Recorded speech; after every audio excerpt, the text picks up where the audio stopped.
to introduce you first anyway. My name's Marvin, Status Marvz, and today I'm interviewing Sacha Lord, pioneer of Manchester, creative part life from Warehouse Project. So thanks for joining us tonight. That's a problem at all. Thank you, thank you, thank you. I'll get started and say, how did you start Part Life?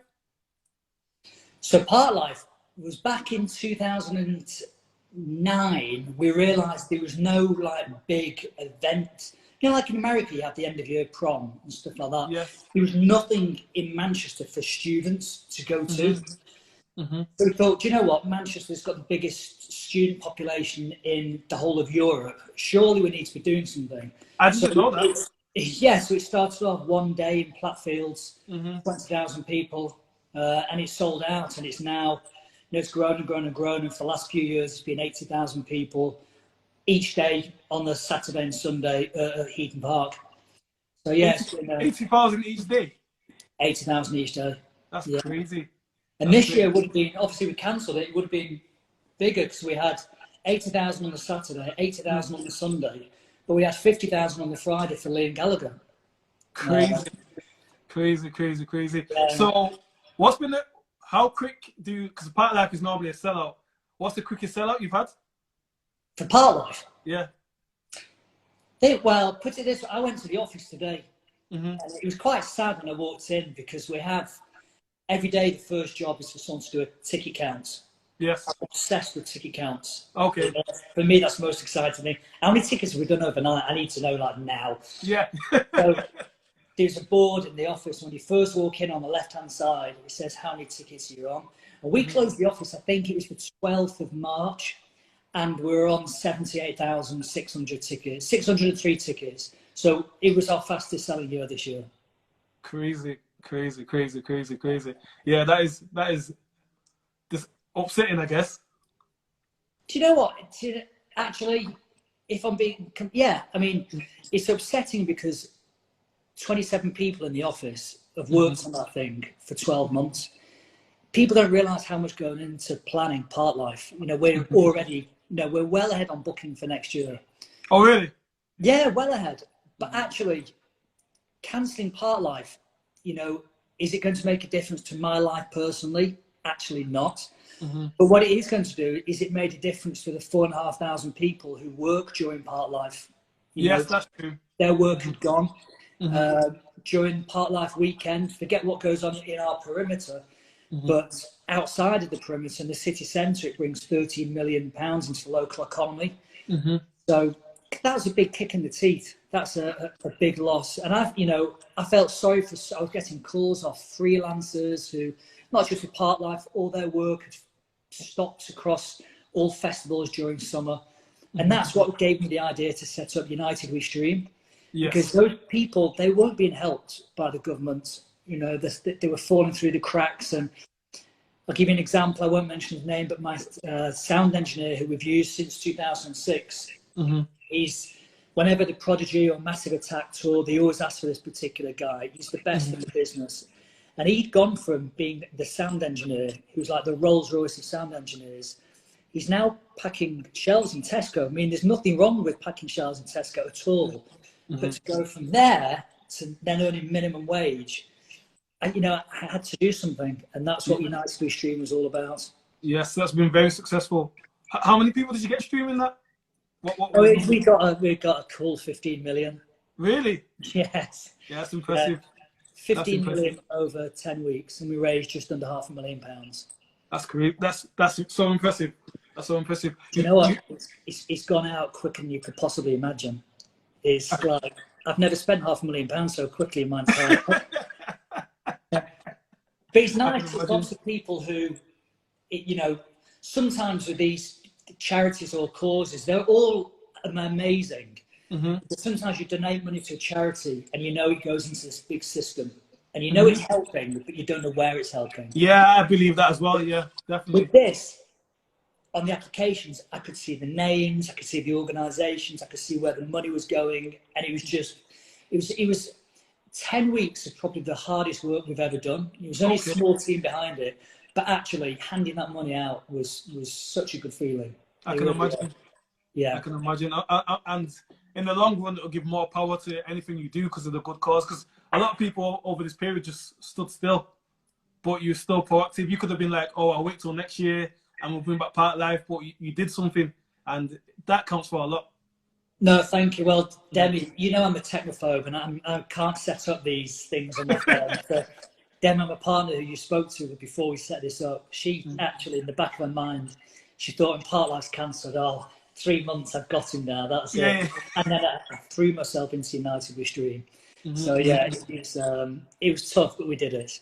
Definitely. So with United We Stream, would that be something you do again next year?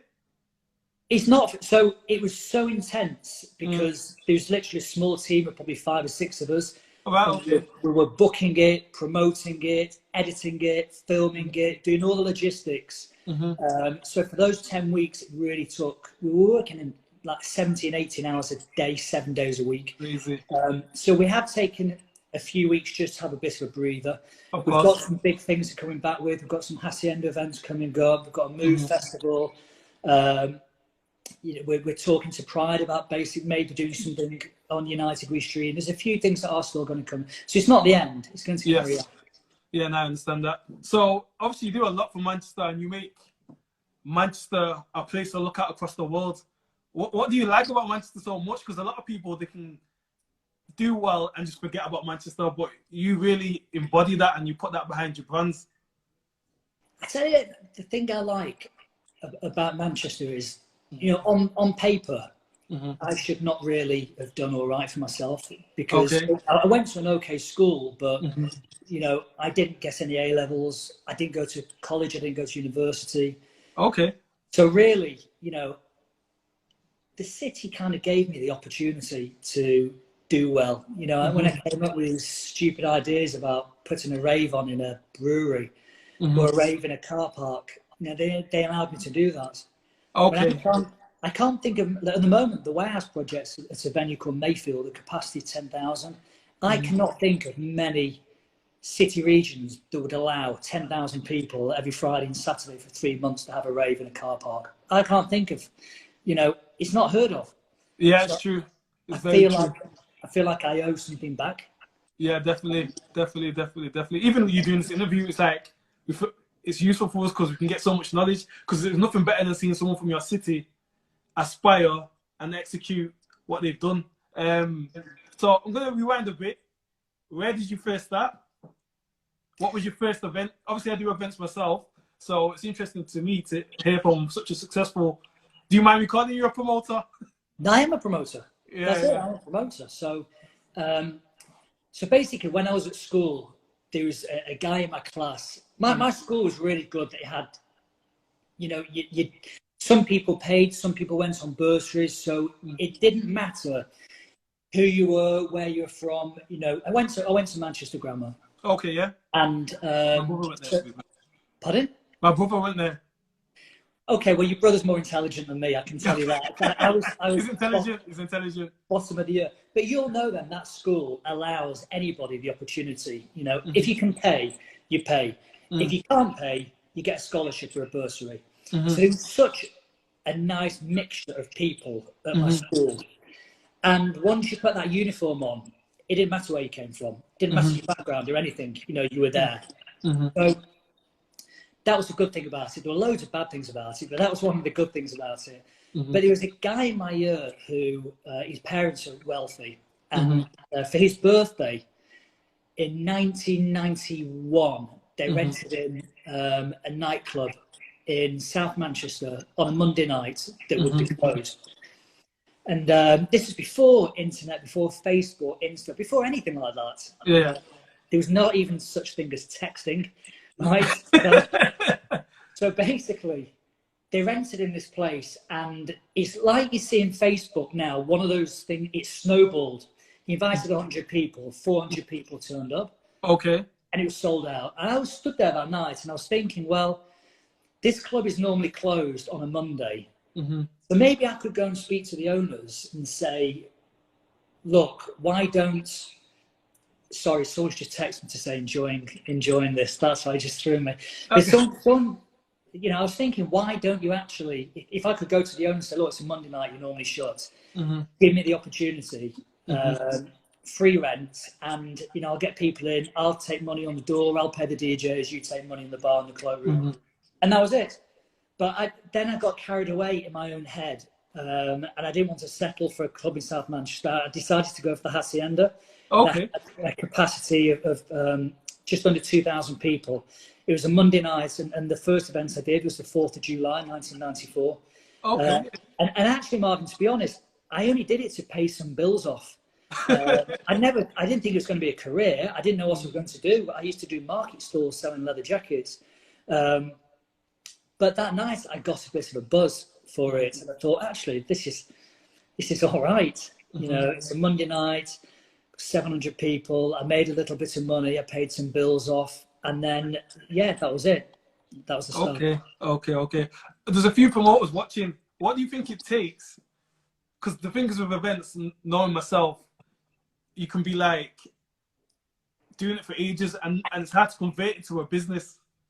What would you say it takes to turn events, doing them independently, into like a thriving business? What do you think you've done to create that? Because it is a difficult jump. So I think I realised from an early day, you know, you go to so many venues, and I see so many promoters, and I have seen so many promoters over the years, and they're sat there backstage with a bottle of champagne, being old big balls. Look at me, I'm the promoter. Yeah.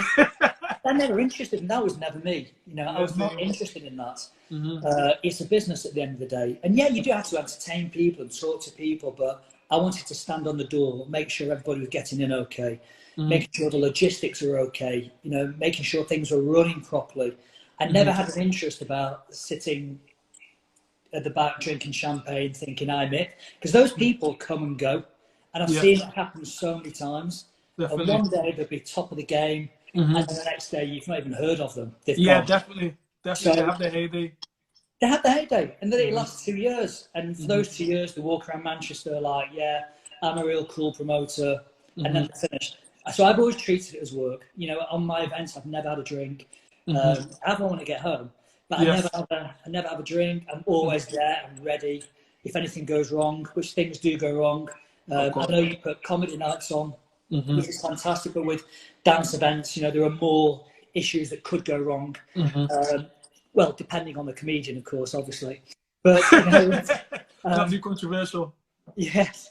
So yeah, I think that's the thing, and I've always not been scared of failure as well. I think that's the big thing. And if promoters are listening, and you know, people are actually, you know, if people are listening, I would say to them, if you put an event on and it fails, doesn't matter. Learn, understand why it failed, and then crack on and do it again, but from your learnings. So in 2006, when we started the Warehouse Project, people thought we were absolute lunatics. We booked 24 events at a place called Boddington's Brewery. The capacity was 3,000. And I mean, I'm not exaggerating. If that event had failed that season, we would have lost our houses. That's it, finished, lost our houses. But actually, you've lost a house. So you can start again, can't you? It doesn't really matter. Yeah, it's true. That's so very true. Lucky for us, you know, it worked. We sold 120,000 tickets, and yeah, that was the start of the Warehouse Project. Okay. You know what's interesting?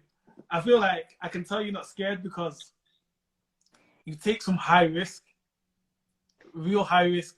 Have you not ever come to a point where you go, nah, that's too risky, just stop?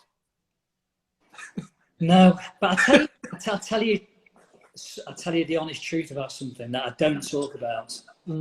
So Part Life is fine. There's 80,000 people there, but there's a massive team. As I said, there's 4,500 staff working it, 1,000 securities, 400 police. There's literally a hospital on site.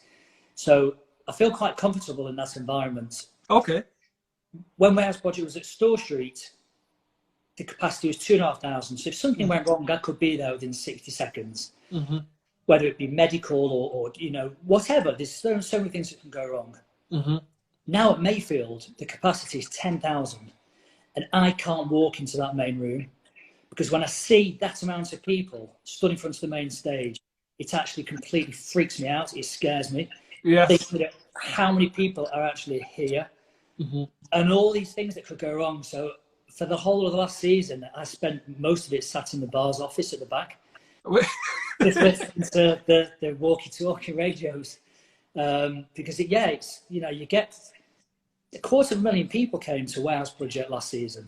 It's a serious amount of people, Yes, and it is. if you stop and think about it, my mind starts going west. Yes, definitely, definitely. You have to learn to let go somewhere, but you still want to keep control.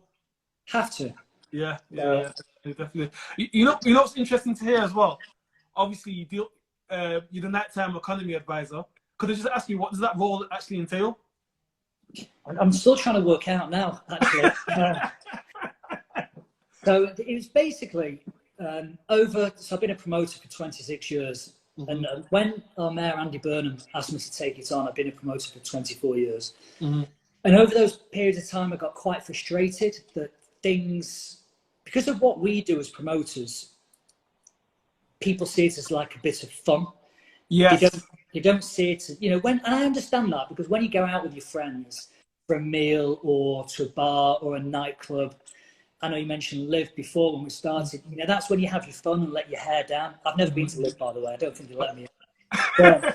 So when you that's when you let your hair down. So the people in the suits that sit behind the desks in the town halls or in Westminster don't treat us with the respect that we're due. But actually, the nighttime economy, hospitality, is the 5th biggest industry in the whole of the UK. Right, okay. Right. Didn't know that. Greater Manchester alone, it employs north of 415,000 people. Mm-hmm. So for me, that has to be respected, and people need to listen to us. And when the mayor elections were happening, I was lobbying the people who were going to stand for mayor. Mm-hmm. And actually, the person who was most passionate about it was Andy Burnham. Mm-hmm. And the way it came about was we started to have, and I was delighted he won. He was the only person that actually really understood our industry out of all of them. So Andy won, and as you know, sadly, 2 weeks after that was the attack on our region, 22nd May 2017, the arena attack. And he'd only been in the job 2 weeks, and after that, I think 10 days later was One Love, which to me was amazing, and the whole world was looking at Manchester. But it was an international, it was a global thing with Miley Cyrus, Katy Perry, Justin Bieber, all those huge global superstars. Yes. But actually, the week after that was Park Life.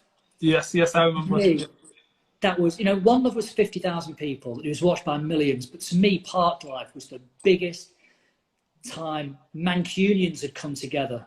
80,000 people in one place after the attack. So I was very keen on doing a tribute on stage about We Stand Together. And we contacted the paramedics who attended that night, taxi drivers, counsellors, police, all the emergency services.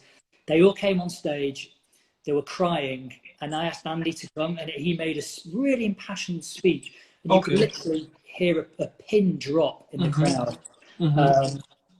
And that's when the conversation started. And in my mind, it was going to be more of like a committee of people that would be advising Andy. But he asked me to, a year later from then actually, he asked me to take the role on, which I did. And he's just fantastic to work with. He's brilliant. He's a real, I've come across so many politicians over the years, as I'm sure you have as well. And you sometimes feel like they're just nodding dogs. Yes, definitely. And just say yes. And then when you go away, you think, he didn't listen to a word, or she didn't listen to a word I said. But actually, he listens to everything and he takes it on board. And he doesn't always agree, but he will just give you an absolute black and white, definitive answer on his opinion. And that's what you need. That's clarity. Clarity, and that's proper leadership. We're very lucky.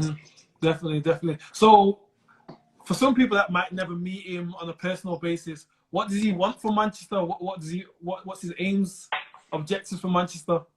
He wants Manchester. He wants Greater Manchester, because obviously there's 10 boroughs. Yes, of course. Which I can name. I'm not going to say it's boring. But he wants us to be number one in the UK. He wants us to have more power than we actually have got. Because at the moment, why are people in Parliament telling us what's best for Greater Manchester, but the people in Greater Manchester know what's best for us? Yeah, definitely. They don't know what the Northern Quarter is. Yeah. they don't know what, they don't know what the Arndale is or Bury Shopping Centre or anything like that. Yeah, definitely. We know. So we need more powers to be able to decide what's best for us. And that's what Andy's doing a very, very good job with. Okay. It was useful because when I came to a meeting with you, it was really interesting to see how passionate everyone was about making the other boroughs thrive more, like Oldham, etc. And it was useful to hear that they do want people to come there and build business and make it really all one. It was really useful to hear that, because sometimes you think just about central Manchester, but Manchester's so much bigger than that. So I think out of this COVID thing, we're going to see a difference. I think so. People on 4th of July, some people are going to go out. Not everybody. I don't think everybody's going to be amazingly confident. I think 50% of people will go out. But I think people are going to think, well, hang on, I'm going to go out, but do I want to take the Metrolink? Do I want to take the bus? Do I want the added expense of a taxi on the way home? Because they're not cheap. I think people are going to stay local, actually, to begin with. So now is a real opportunity for our local villages, our local towns to actually thrive. You know, our local pubs, our local independent restaurants. I think now is a really good opportunity for them to step up. Yes, definitely, I agree. I think possibly the city centre could be the hardest to recover. Okay, when you put it like that, that's very interesting. That's very interesting. I'm loving looking at these comments here that keep coming up. So, brilliant. They're positive, very positive. That's very interesting. So say if I was someone coming up and I want to get my own venue, because you've owned your own venue. Yeah, I'd never do it again. I was about to ask you why. So in 2000, there was a nightclub that opened in 1994 called Sankey Soap. It was open for 4 years in Ancoats. And the reason why it shut was drug dealing, shooting, gang violence. Manchester was very much different in those days. Yeah, it's a very different place. It was very different. So very different. Yeah. I went to the police in 2000 and said to them, look, I want to reopen Sankey Soap, because it was a cool venue. So they thought I was nuts. And he said, you'll only ever see the blue lights once. I'll never forget that. And the old door firm came to me, and this isn't a very well-known story, this. The old door firm came to me and said, we want the door. It's like, you're not having it. You're not having that door. And in those days, security had the door for one reason and one reason only. They controlled what was going on inside. Yes, of course. Very different these days. So the day before we were due to open, in the back of the car park at Sankey Soap was a generator. It had steel fencing all the way around it. And in the middle of the night, allegedly, the old door firm came along, put a mattress inside it, poured petrol over it, and set the whole thing alight, blew the generator up. So I had a call from the fire brigade, and what they didn't work out, what they didn't realise, whoever did that, allegedly, was that was not a generator for Sankey. So we had our own generator. That was for Ancoats. So actually on the opening night, there was a rave in the middle of Ancoats that happened, and the rest of Ancoats was in pitch black. And ever since then, those elements of people that aren't particularly nice have never bothered me. Interesting. Yeah, you have to, we all know this, you have to stand up to the bullies, and then the bullies back down. Yeah, definitely. And in events, you meet so many different types of people. You can never be sure who you're going to meet, who you're going to come across, who takes a liking to your venue. But it's important, just for brand reasons, you got to stay strong, because always, just for longevity reasons. You do. No, I get criticism, you know, sometimes, and I take it to heart on a Saturday or Sunday morning during warehouse project season. I'll look at some negatives on warehouse projects, but you don't hear the full story. So there was a video that came out last season, and it looked like this kid who only looked young. To me, he looked 16, 17, but his ID most definitely said he was 19, 20. But he looked, on the video, he was pushed back by security. Yes. And a kid being pushed back by a huge doorman doesn't look good in anybody's eyes. Yes, of course. But actually, when I looked at the CCTV properly, the reason why he was pushed back was he spat in the doorman's face a second Right. before. But then it gets edited, so you don't see that. And these days, everybody's got a mobile phone. So you'll know as well in security, you only ever hear one side of it. Yes. And, you know, that happened. And, you know, I hate to see stuff like that, but I know the real thing. Because it's someone's livelihood sometimes that you're messing up by just reposting these clips. If I'd seen that video and I didn't have the backup, I would have sacked that doorman. Yeah. No issues at all. Not a problem. We were talking about that today, that people these days, they're too quick to look at they look at things on surface level instead of looking at the backstory. And it's very important that when you're looking at things on the internet with so much information, you get the backstory before you decide which way you're going to go with. You have to look at the whole picture. There's always two sides to every story. Yeah, if you think about it, no little kid's ever going to get pushed away from a door for no reason. Yes. There has to be something in there. Definitely. I was going to ask you as well. Obviously, you're very active on Twitter. Gets me into trouble sometimes. Yeah, I can imagine. But you could have took the route of, you know what, I don't want to be out there. I'll just be behind Park Life and everything be okay. What makes you do that? Just as a business person, like, what makes you come to the forefront? I'm a voice. You know, I think people find it hard sometimes to have a platform. And, you know, quite often things that you'll see me say isn't coming from me. It's what other people have said to me. So I've got a way of relaying that. And I think that's really important. You know, I don't want, if I have a bee in my bonnet about something, I'll say it. I'm not bothered about, you know, yeah, I can see that. And I like to challenge people because just because somebody says no, they're not necessarily right. And I use my platform to do that. Yes. It's very constructive. Very constructive. Who were your influences growing up? Who are what, sorry? Your influences. Influences, most definitely Alex Ferguson. So Alex Ferguson. Who do you support? Sorry? Who do you support? Manchester United. Okay. Yeah, so Alex Ferguson, actually Jose Mourinho. Okay. David Bowie, Prince. It's not always popular, but Michael Jackson.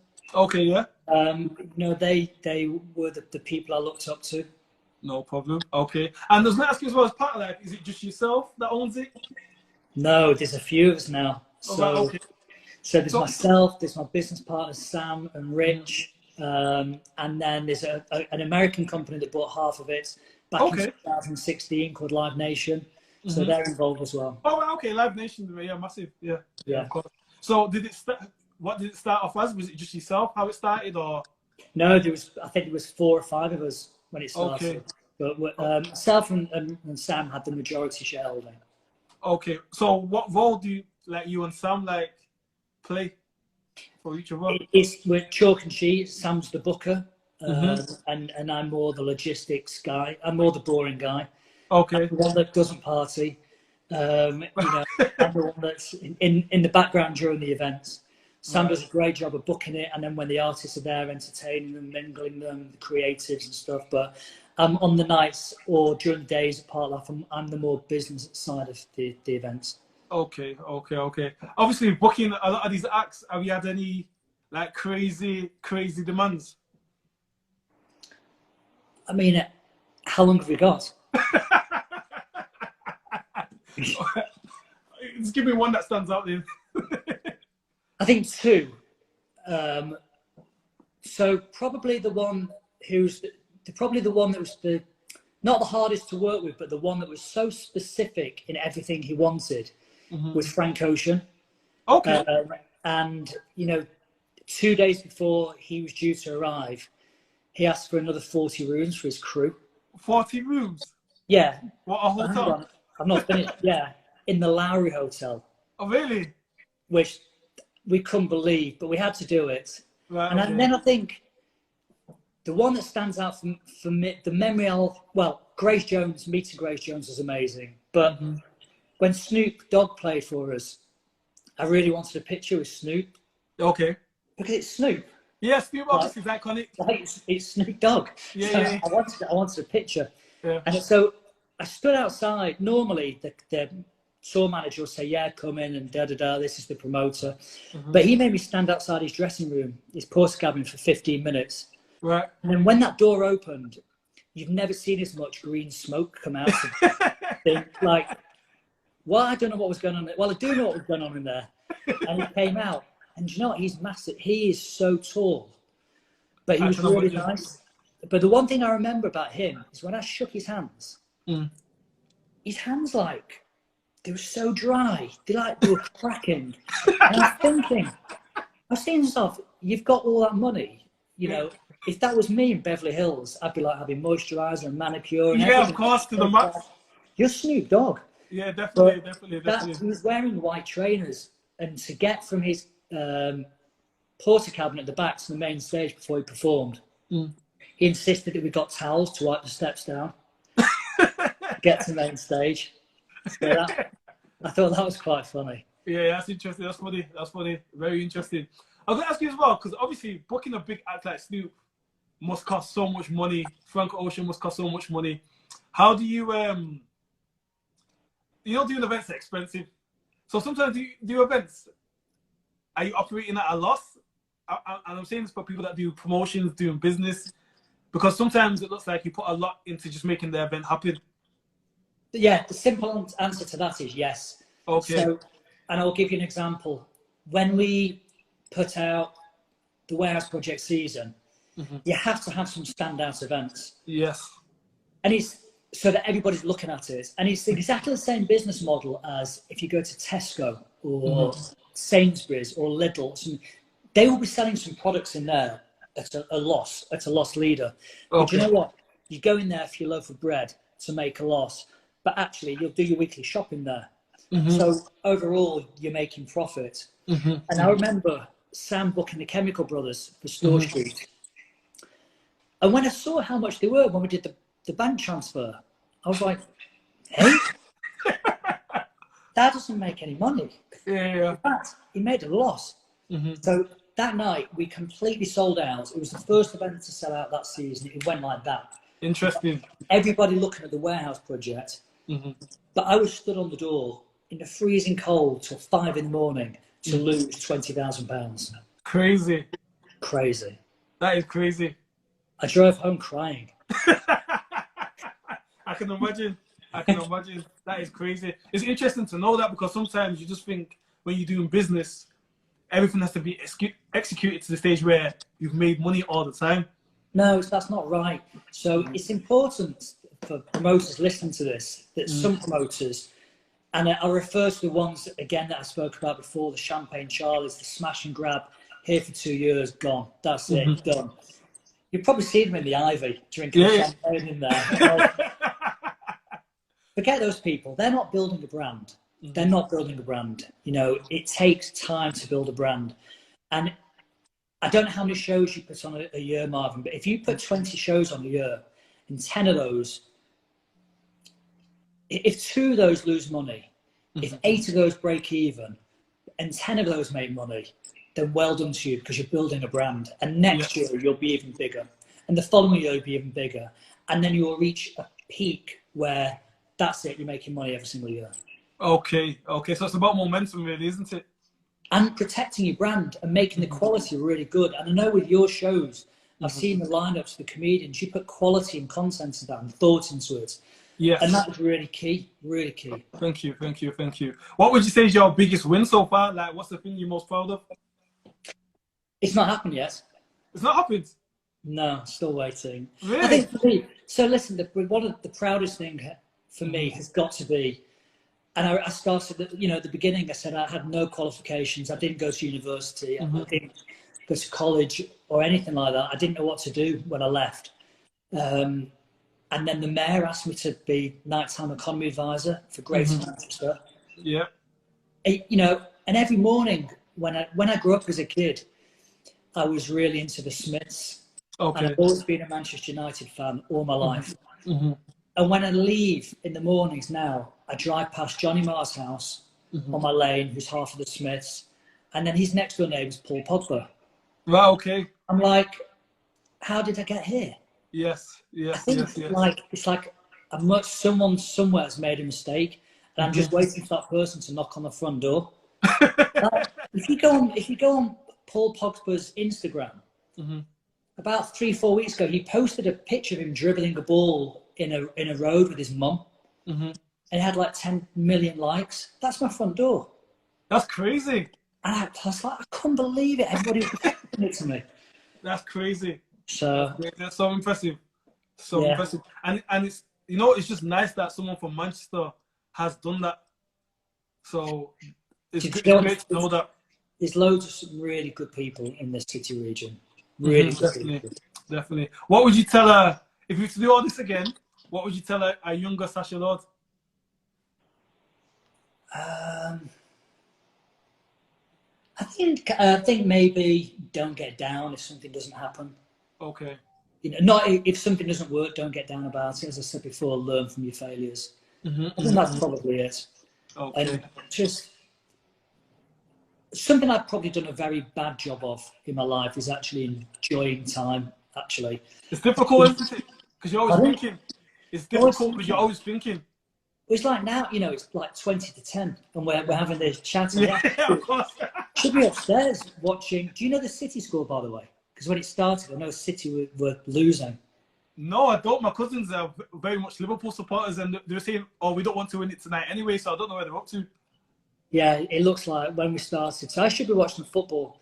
But yeah, you know, you have to have a really good work balance with life. And I think possibly I've not done that. It's been more work swayed. Okay. Okay. It is difficult to switch up at times. Yeah, 1-1. Is it 1-1? Yes. Full time? Yes. No, is it full time? Is it full time? I'll wait for Josh to comment. Have you got any long-term goals? Well, I can't say long-term because you've been in the game for a long term, but have you got any future goals? No. You know, there's no plan set out. There never really has been a plan. I've never done a business plan. It's always been on the back of a fag packet. I just know if an event sells out, we're probably going to make money. If it doesn't, we're going to lose money. You know, people think I've got my eye on a political career. I've not. I've really not. I see how much stick Andy Burnham gets. You know, Andy Burnham could say, he could turn around tomorrow and say, I sorted the homeless problem out in Greater Manchester. And he's done an unbelievable job. And he gets a kicking off some people. And I'm like, you know, when people do their very, very best in life and you're still getting a kicking, I couldn't live like that. Yeah, you can't win, can you? Can't win. That's not for me. And whoever says you don't look at trolls, that's not true, because everybody does look at them. You know, I've grown a bit hard to them now, so they don't really bother me. But it's bad out there. You know, when you think about Caroline Flack and people like that, no one's learned the lesson. It's still as bad as it ever was.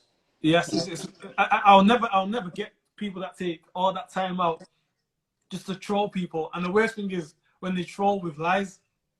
Like, I get that. I can imagine. I get it.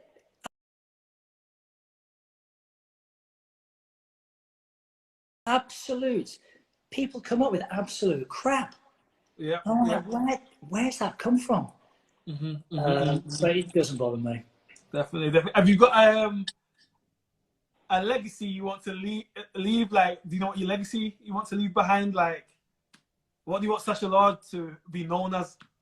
Because because it's weird. Because you, like I said, we know promoters that's last 2 weeks, and you've really just took it to a level that you just wouldn't expect. I just think, you know, when you talk about when I'm dead. Unfortunately. Yeah. Thanks. I think so. You know, I'd like to think that people remember those big parties at Heaton Park that used to happen, or drive down Store Street and go, you know what, there used to be raves in that. And people are really like, yeah, there used to be raves. So I'm not bothered about my name being remembered, just the parties, I think. Okay. You know, I am trying to do some good as well with charity stuff like United We Stream, you know. But even you know, in another 6 months' time, that'll all be forgotten. But I think the big parties we put on, that'll be quite nice. Yeah, never be forgotten. You know what's interesting? Going forward, what obviously you spoke about what Andy Burnham wants from Manchester. What do you want from Manchester? Because you've seen a lot in Manchester where we're getting a lot of London businesses come in. What do you want to see for Manchester in the future?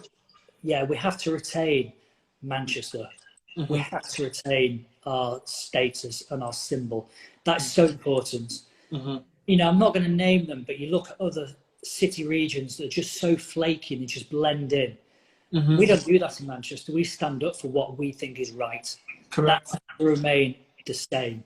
Mm-hmm, mm-hmm, mm-hmm. Definitely. You know, you look at, and I'm not picking on London, mm-hmm. but you look at a couple of Saturdays ago, there were 16,000 people peacefully protesting mm-hmm. in Piccadilly Gardens, you know, peacefully. Mm-hmm. Look at London, it all kicked off.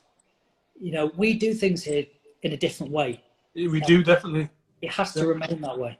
Mm-hmm, mm-hmm, mm-hmm. How do you think we keep that, though? Stay as we are. Well, okay. I think, you know, I think we're grounded here mm-hmm. In Manchester. You know, obviously there's a few idiots. I come across a few idiots, but on the whole, the majority of people are just nice people. Yes, they are. They are. It's just lovely, down to earth people. Mm-hmm. Definitely. There was a saying that I heard many years ago that's always stuck in my head, mm-hmm. and the saying was, "In every bunch of roses, there's always a few pricks." Yeah, that's it. Yeah, it's true. It's true. You can't be accountable for everybody. Can't. Yeah, definitely. Sasha, I think you've answered all the questions that I want to ask. Very much. You know, I was going to ask you, but no, I've got one more question. What's your marketing strategy with Park Life? What's your, because a lot of things have changed over the years. Because when I started, I used to flyer. Yeah, I'm actually wondering why someone watching this is called Pie Mouth. Why would you want to be called Pie Mouth? It's a female as well. Must be from Wigan. I think the marketing strategy, our strategy is always, so if you have a marketing budget, mm-hmm. however much that budget is, mm-hmm. we will allocate probably 75% of that budget in the first week. Well, okay. To grab everybody's attentions. So if you think about Park Life, when we launch it, you have that animation that mm-hmm. normally comes up that announces everything. Yes. You know, that costs us a fortune. That's probably 20% of the budget to do that. Well, okay. But you grab people's attentions right at the beginning. Because if you don't, then you've lost